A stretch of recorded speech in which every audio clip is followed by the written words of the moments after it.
Okay, we're going to boil the water, and then we're going to put some salt.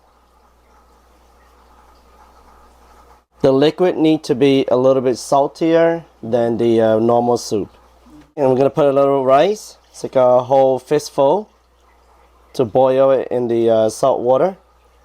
Okay, here's the green mustard. We are going to separate them. And we are also going to wash it out so there's no dirt. Very importantly, make sure that there are no oil in contact with this vegetable. Otherwise, when you're making the pickled cabbage, then it won't work like it's supposed to.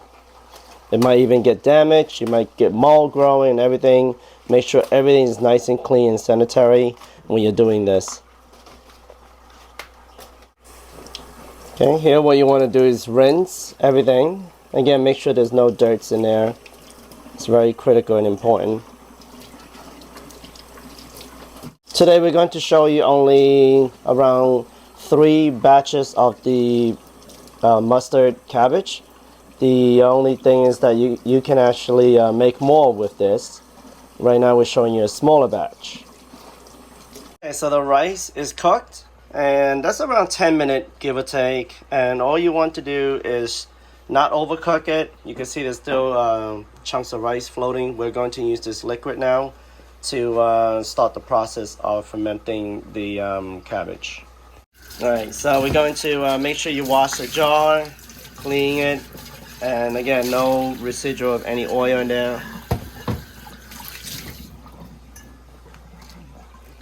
Okay, we're just going to go ahead and put the cabbage in, a whole leaf, and if they're too big, so what you saw right there, and just bend it. Okay, we're going to go ahead and stuff as many as we can right into the jar. You may require multiple jars depending on how many you're making. And you can see in the background there's a lot, okay, but we're showing you one batch.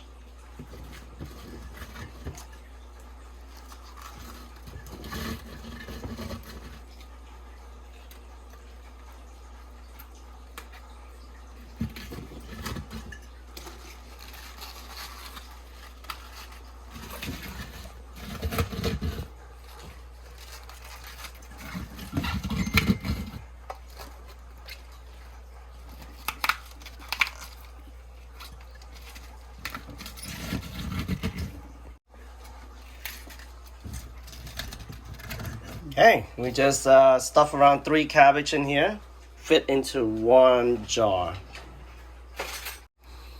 Alright, so the boiling water, we would just pour right in.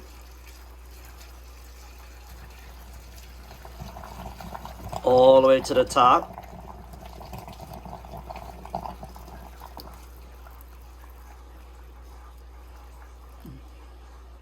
Okay, so we're going to let it cool down before we close it. As you can see, the liquids are filling up all the little bubble gaps.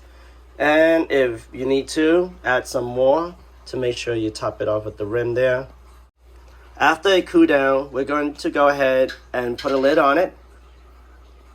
After you put the lid, you have to wait around 7 days so it can ferment, and by then it should look like this. Okay, so this is the after 7 days later. As you can see, it got fermented really nice. You want this color. You notice it's very green before, and you notice the color has changed. That's when you know it is ready. Okay, so this is how it look like. I'm gonna give you a test on how crunchy it is.